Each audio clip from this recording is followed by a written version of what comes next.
When William McKinley became president of the United States, he negotiated with Spain to avoid war. It worked. Spain recalled the butcher back to Spain. They modified their concentration camp policy and even offered Cubans limited self-government on the local level. All of this effort was wasted when Spain's minister to the U.S., Enrique de Puy de Lome, wrote a letter to the Spanish crown describing what President McKinley was like. It was intercepted by Cuban rebels and leaked to William Randolph Hearst's New York Journal. In it, de Lome stated that President McKinley was weak and a bidder for the admiration of the crown. Hearst's journal printed the letter. This, of course, angered most Americans. More and more Americans were beginning to side with the Cubans. They only needed one little push to get them to back a war with Spain. Early in 1898, President McKinley had sent the USS Maine down to Cuba to bring home American citizens in danger from the fighting and protect American property. It anchored in Havana Harbor. On February 15, 1898, the ship blew up. More than 260 sailors were killed. The question is, what caused this explosion? Was it sailor error? Did the Cubans and Jose Marti do it? This was a well-known tactic of theirs. They would destroy U.S. property in the hopes of drawing the United States into the war with Spain. Was it a Spanish mine? The New York Journal published this paper blaming the Spanish. They offered $50,000 reward for the capture of the Spaniards who supposedly committed the act. The nation was outraged. This was the last straw. The nation was finally ready for war. Remember the Maine became the rallying cry to go to war. Now, if you look at the cartoon there is clearly blaming the Spanish, and the painting on the left shows the explosion of the Maine. There have been numerous investigations of the U.S. Maine explosion. In 1976, a team of American naval investigators concluded that the Maine explosion was likely caused by a fire that ignited in the ammunition, not a Spanish mine or act of sabotage. Remember, the Maine became the rallying cry in America. Even though Spain agreed to every U.S. demand, President McKinley went to Congress to ask them to declare war on Spain. They did so on April 20, 1898. The war did not start in Cuba like everyone thought it would. Instead, the first battle took place in the Spanish colony of the Philippines, on the other side of the world. Commodore George Dewey destroyed the Spanish fleet at Manila, the capital, in 7 hours. This allowed 11,000 U.S. forces to join forces with Filipino rebels who, like the Cubans, wanted freedom from Spain. Their rebel leader was known as Emilio Aguinaldo. The Spanish finally surrendered in the Philippines in August. Now let's focus on the war in the Caribbean. It started with the U.S. naval blockade of Cuba. The U.S. surrounded Cuba with its naval fleet and didn't allow anything in or out of Cuba. The Spanish fleet was sealed up at Santiago. The United States, however, had a superior navy. Just look at what happened in Manila, but our army is a completely different story. We had a smaller professional force that was supplemented by 125,000 inexperienced volunteers. They were poorly trained and poorly equipped. They were also outfitted with heavy wool uniforms, even though they were fighting in the tropical climate of Cuba. They had collected in Florida, and they were getting ready for an invasion of Cuba.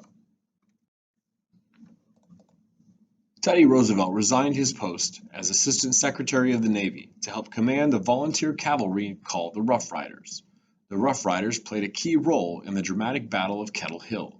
However, it was the Buffalo Soldiers, an African American unit, who played the key role in the most important battle of the war, the Battle of San Juan Hill. However, the American newspapers declared Roosevelt the hero of San Juan Hill and not the Buffalo Soldiers. You can probably guess the reason why. Less than 500 U.S. soldiers died in battle. More than 5,000 U.S. soldiers died instead of malaria, typhoid, and dysentery. On August 12, 1898, Spain and the United States signed an arms disagreement. Secretary of State John Hay called it a splendid little war since it only lasted 16 weeks. On December 10, 1898, the United States and Spain met in Paris to sign a treaty. Spain agreed to free Cuba. Of course, the United States occupied Cuba for a while after the war ended and didn't leave until we convinced Cuba to add the Platt Amendment to their constitution. The Platt Amendment was very friendly to the United States and even allowed for a provision that basically said we can intervene in Cuba whenever we wanted to. Next, the United States had to decide what to do with these new lands that it had acquired. Do their people have the same rights as U.S. citizens? And who decides this? The Supreme Court heard a series of cases known as the Insular Cases and decided that natives did not automatically get constitutional rights and that Congress would decide who did. The United States acquired the islands of Puerto Rico in the Caribbean and Guam in the Pacific. Our military was in Puerto Rico just like it was in Cuba. Congress passed the Foraker Act that ended military rule and established a civilian government. It made Puerto Rico a commonwealth. That means it's not a state, nor is it its own country.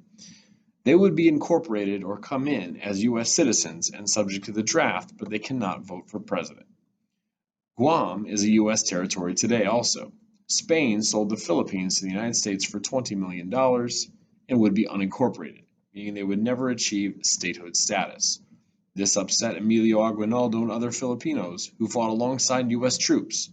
They thought they were fighting for their freedom. The Filipinos would then revolt.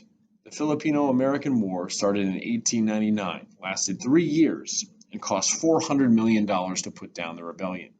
20,000 Filipinos died, alongside 4,000 Americans. The Philippines finally would gain their independence on July 4th, 1946. The end result of the Spanish-American War was that the U.S. was finally an imperial power.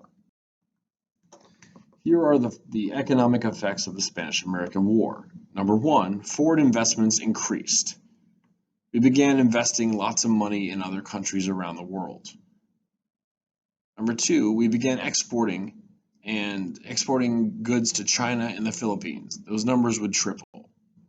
And number three, companies, multinational corporations, grew and supported an expansionist foreign policy. More and more companies began expanding into other countries, which caused our businesses to grow. Theodore Roosevelt claimed the United States had a right and obligation to militarily intervene under the Monroe Doctrine in any nation in the Western Hemisphere that appeared politically and financially unstable to withstand European control. It became known as the Roosevelt Corollary. He used this big stick or gunboat diplomacy in Venezuela, Santo Domingo, Panama, and Japan. Following the failure of a French construction team in the 1880s, the U.S. began building a canal across the 50-mile stretch of the Panama Isthmus in 1904. The most important things you need to know here are the physical and human factors involved in the Panama Canal. On the physical side, the United States excavated over 54 million tons of material to dig out this canal. It would cut travel distance from 13,000 miles all the way around the southern tip of South America to 5,200 miles. The human factors involved is that it helps fuel business with foreign markets in the East, as it makes it easier for ships to travel to Asia. Secondly, it ends the need for a two-ocean navy. It's more easier for ships to travel back and forth. Unfortunately, 20,000 workers died during construction. The Panama Canal officially opened on August 15, 1914. Although the completion of the canal was supposed to be celebrated in a ceremony that was downgraded due to the outbreak of World War I. It was completed at a cost of over $350 million. It was the most expensive construction project in U.S. history.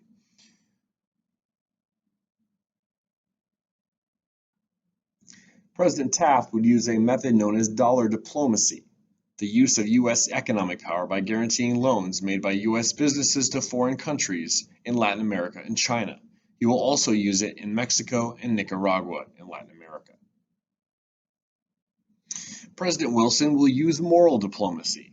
He hoped to influence other countries by supporting governments that were democratic or supported by U.S. interests.